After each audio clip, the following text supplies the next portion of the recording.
Hello. Pump it up. I think that's going to be my whole new opening. I love that. Good afternoon. It's Monday, November 15th. I can't believe it's already November 15th. I cannot believe.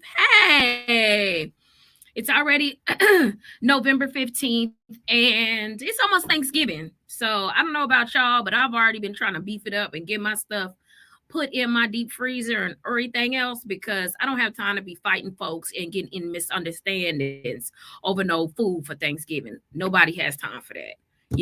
And on top of the fact that a lot of, like, I know for us, we've decided not even to do the traditional Thanksgiving meal. I love, the opportunity to switch it up.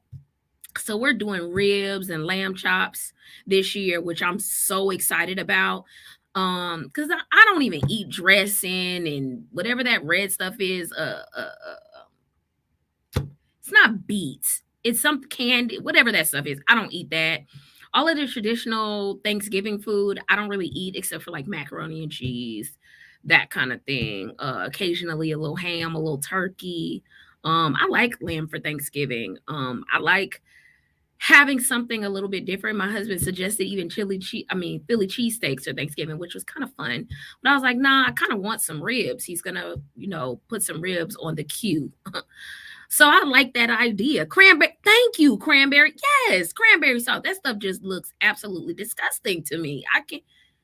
I'm a visual eater and I'm one for textures. And when the texture ain't right, I can't even in my spirit allow myself to consume. I can't even do it. Grits is another one of those things. I don't like the graininess of grits. I've tried grits once and I was a child and I never again. But I make it for my husband every weekend. That's his thing. He loves him some grits. So I just figure out how to make it right the way that he likes it, and I just go from there. Make it the right way. He like it, and that go on by my business. Sweet potato pies is another one of those things. I've gotten pretty good at making them because my husband likes it, but I don't like it. I don't like pies at all. I don't like the texture of pies. I don't like the yeah. I don't. No. But I think the great thing about loving to cook is that you learn new things. I love to try new things. Me and my daughter, every weekend, we try and bake new things. I don't even have them in here today. But this weekend, we made a cinnamon roll cookies. It was dope, right? So basically, you make a cookie that has like a little bit of cinnamon, vanilla, like your traditional kind of cookie stuff, but it's a little bit more cinnamony. And then you put like a cream cheese frosting that you would on a Cinnabon on the cookie. Then I put the cookie in the refrigerator to let it get not hard, but just get a little bit more stiff. So when I tried to transport them, they wouldn't be a disaster. Bruh, cinnamon roll cookies. Try them. They're amazing. Last week we made vanilla Swiss rolls. First of all, Swiss rolls has a whole bunch of steps. That stressed me out off top. Like, I enjoy baking as a hobby, but boy, oh boy, all the things you have to do for Swiss rolls, it was a little bit stressful. But if you get the opportunity to try Swiss rolls, that's really good. That was the first time I made chantilly cream. That was really good. So try that out if you have not. Or if you like to bake or cook or whatever, something fun to do. All right, so today, and forgive me, y'all, I'm on Instagram and Facebook and YouTube all at the same time. But of course, on the system I use for Facebook and YouTube, you cannot go live on Instagram, so I have to do it from my phone. Fairly annoying, but whatever. So I'm going to be looking at both places, just as a FYI. So today we're going to talk about body care. I really, really, really wanted to address this topic for several reasons. When I got into, first of all, let me back up a little bit. When I was younger, there were some things that my parents taught me about my body, right? that they educated me on. But it was so many things that I just learned from school, and I didn't know if it was right, wrong, or otherwise. I just knew I didn't know. I'll give you a perfect example. When I started, I think I was in like middle school at this time, and the high school I went to, for all of those of you who are familiar, LACES goes from 6th grade to 12th grade. Okay. So in middle school, I recognized that I started getting hair on my legs, and I'm like, well, why everybody else don't have no hair on their legs? What's this about? What you doing? What's your process? So I'll never forget asking this girl that was my friend at the time named Jessica. And she was like, "Oh, let me show you what to do." Girl, that girl was at school showing me how to shave. Now, this is where it all goes wrong, which is why you don't try to leave that stuff up to for your kids. Don't leave that up to their friends. Okay. Don't leave it up to their friends, because they never give all the information, and they don't always give the information that they need to know. For example, I'm at school. Ooh, she taught me how to shave. I go home, I shave my arms, I shave. I was a disaster, first of all. And my mom is like, "What is going on?" I snuck a razor so I could try to do it myself, tore my little skin up. I was burning the whole rest of the day all over my legs and stuff. I'm bleeding and whatnot. It was a disaster, but that is the way that I learned how to shave, because I didn't know, and I didn't want to ask my mom. Why? I don't remember. I just know that wasn't something she readily educated me on. So I'm like, well, they know at school they doing it, so I'm going to do it. Right. And I'm going to ask my friends, the people who I'm around the most, who at that time are also more influential than parents. Right. Body care. Even so, fast forward, when I came into the mental health field, there were so many things again that I didn't know. When you get in school, there's a very clear difference between what you learn in school and practice, right? When you get in the real world and you are actually working with people, there is a very clear difference. That it does not make you a great provider because you got straight A's or you had a great grade point average. It does not at all. It does not make you a great provider. So there was the learning curve for me was huge. There were so many things I didn't know. One thing that I assumed, there were so many assumptions I have, right? One thing I assumed, that people bathed as much as I did, right? So no, that is not true. I've found in working with people for 10 plus years now that a lot of people do not bathe every day. Most people that I've worked with have don't bathe every day. I assumed that that was something that was an automatic thing that people did. Absolutely not. That people, another thing that I assumed is that people knew how to appropriately care for their bodies. Wrong. That is not a reasonable assumption. I'll never forget, I was working with a kid years ago, and um it was a teenager, and we started talking about sex. They were talking to me about, um having a girlfriend, blah blah. And so I'm like, okay, well, do you know appropriate, like, sexual responsiveness, responsibleness? Well, what does that mean? I mean, I could use a condom, and I'm like, but what else? Like, do you know what condoms prevent? Do you know why you're wearing a condom? Do you know the purpose of having your own condoms and not leaving it up to the other person, female or whoever you choose to engage with? Don't leave it up to them to provide the condom. You provide the condom. No clue. They had no clue. What about hygiene? Are we, babe? You just gonna go dirty and nasty? What are we doing?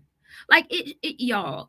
I think one of the biggest takeaways that I have is in this life, you can't assume anything, and I learned that fairly early on.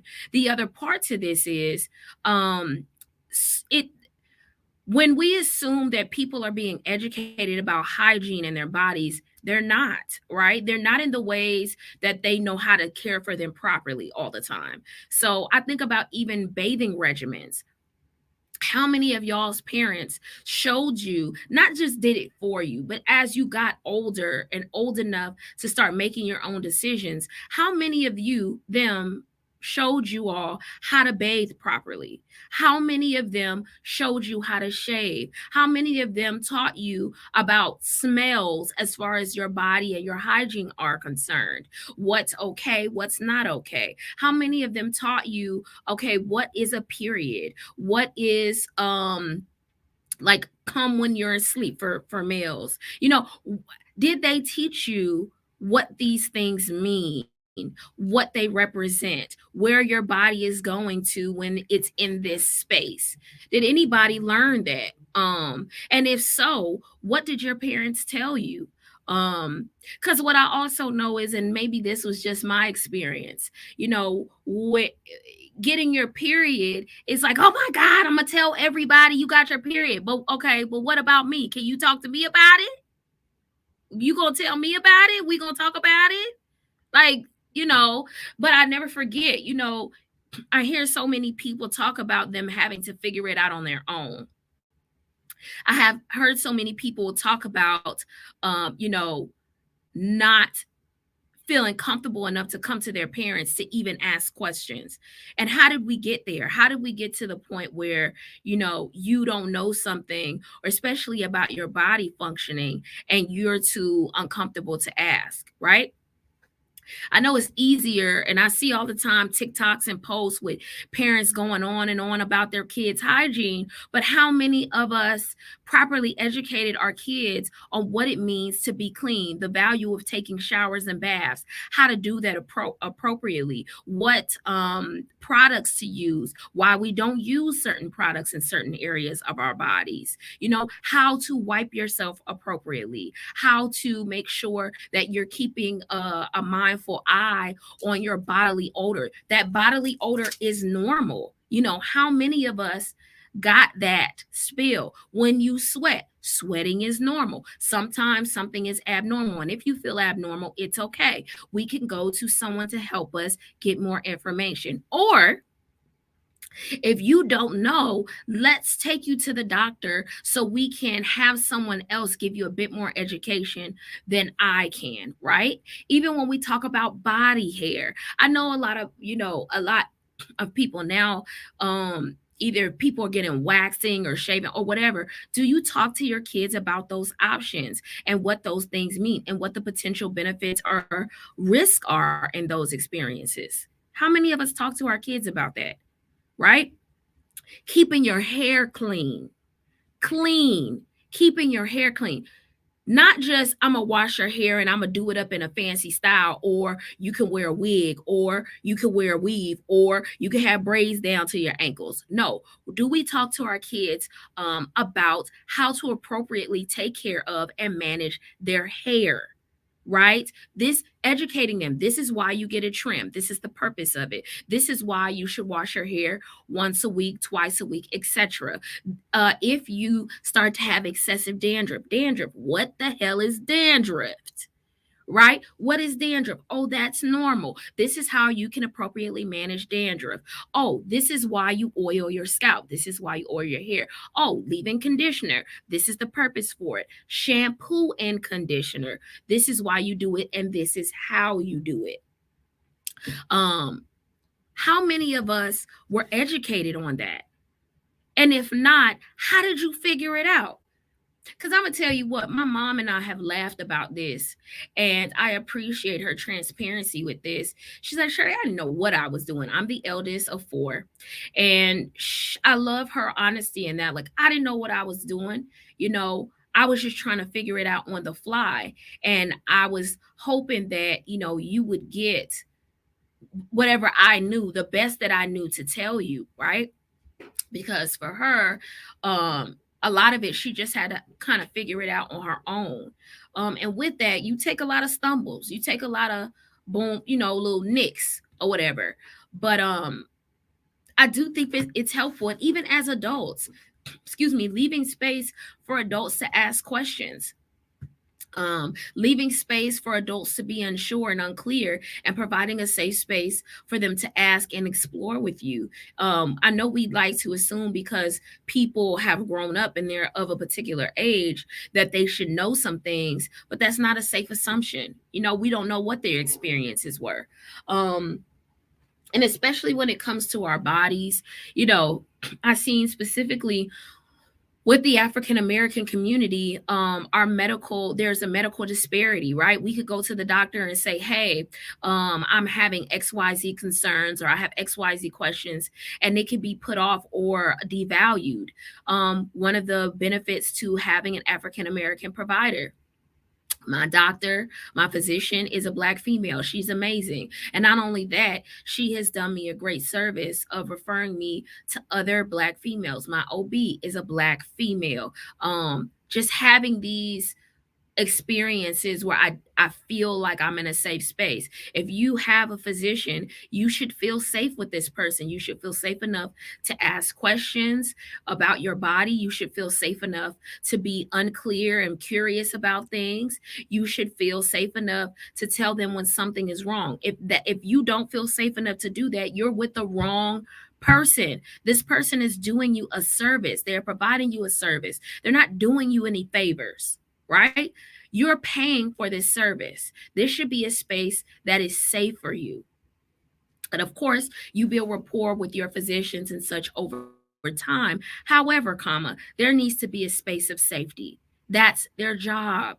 And if you don't feel safe, find another physician. If you are unclear about something going on with your body, or you feel curious, or you're concerned, don't be afraid to ask, right? This is a service built for you. Ask a friend, and specifically ask your provider.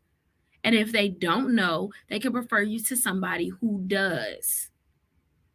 Who does. You'd be surprised how many times people have had concerns, but they just didn't say anything. And by the time that they did, it turned out to be something much bigger because they never said anything to begin with, or somebody didn't take their concerns seriously, right? Our bodies are our temples. We only have one for the rest of this beautiful experience on this earth that we do. So we have to care for it very carefully, even down to brushing our teeth, right? So one of the things I also saw is that there is a disparity in dental care, right? One of the things I learned in working with Medicaid, it's really interesting for several reasons. But I worked with a lot of older folks at one of the agencies I worked with that struggle with like schizophrenia, things like that. And whereas they could go to the dentist, Medicaid would pay for them to go to the dentist and get dentures, but it wouldn't pay for them to get their teeth pulled. What sense does that make? Help me. It wouldn't even pay for regular dental care. This was years ago. I think there's been some changes since then, but it wouldn't even pay for regular dental care, right? So I'm not sure if y'all are familiar, but you can have issues with your mouth that transition to other areas of your body. So taking care of your oral hygiene as is just as valuable and important as taking care of your physical hygiene. I've had people tell me, hey, yeah, I used to go to the doctor, but I've only been to the dentist once or twice. That's not okay. Our mouths, where we put food in our mouth, right? Our breath, all of that matters, right? Um, and then what we eat, how that impacts our health, how that impacts our care for our body, right? All of that matters. What we put in our mouth also influences our smell. It influences our sleep. It can absolutely influence your mood. It can influence the way that your body is responding to whatever you put into it. So that's also just as important. When we talk about being open about what you don't know, I think one of the barriers has been just people not feeling safe enough to ask, or people not feeling safe enough to share. And what does that mean? That simply means, when don't assume that people know anything. Don't assume that your children know, because they don't. And if you don't provide them a safe space to find out, they're going to find a safer space with their peers or someone else that may or may not have the correct information. So you want to be available for them to ask questions. You want to be available to give them information as they're growing. It's funny as I talk to my 5-year old, and I think I've shared this with you guys before.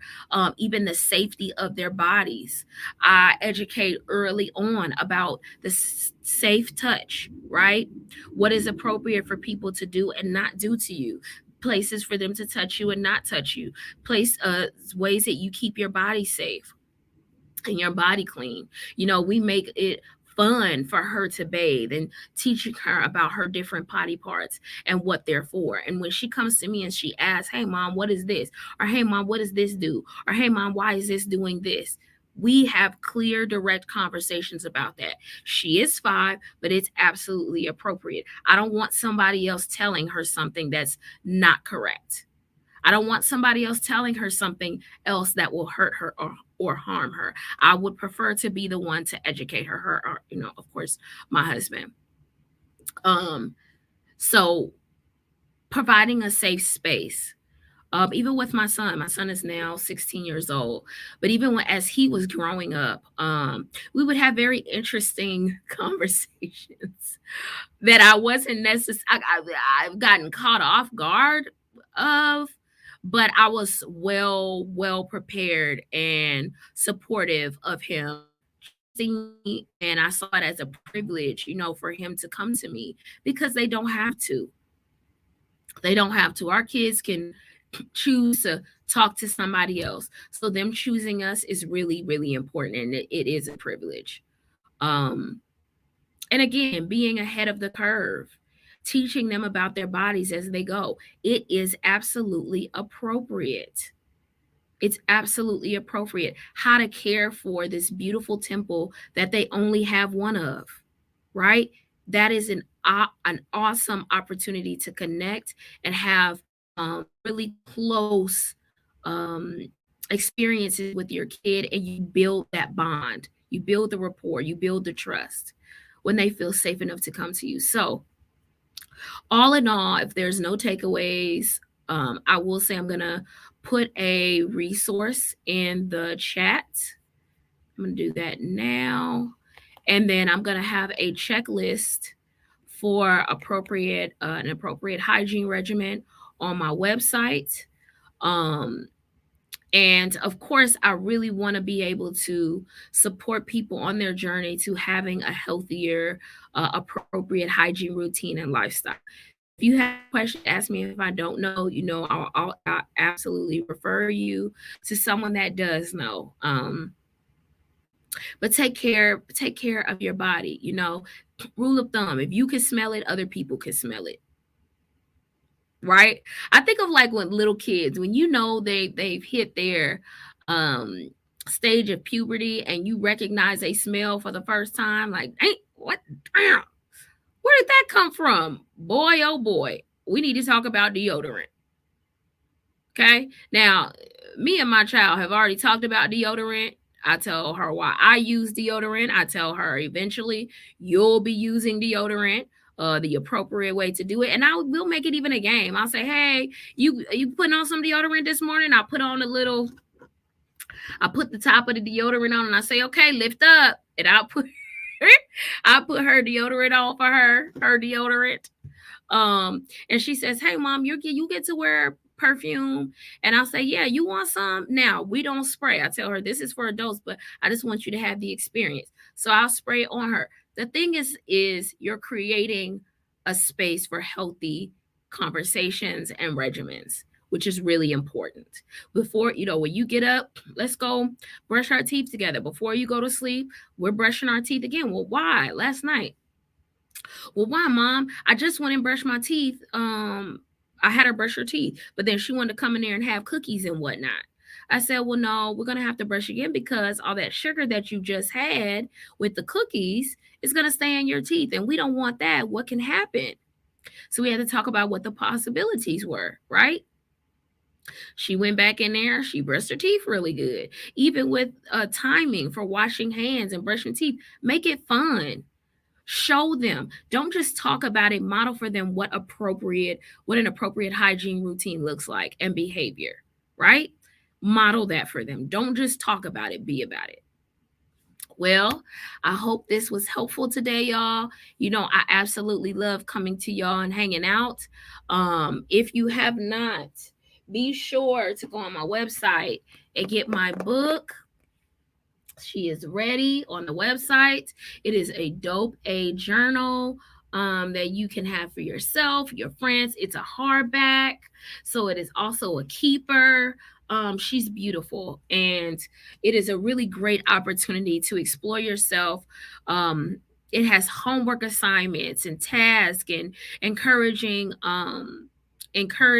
quotes and spaces to express yourself and purge. So please go ahead and get your copy at the Mahogany Project, projek.com.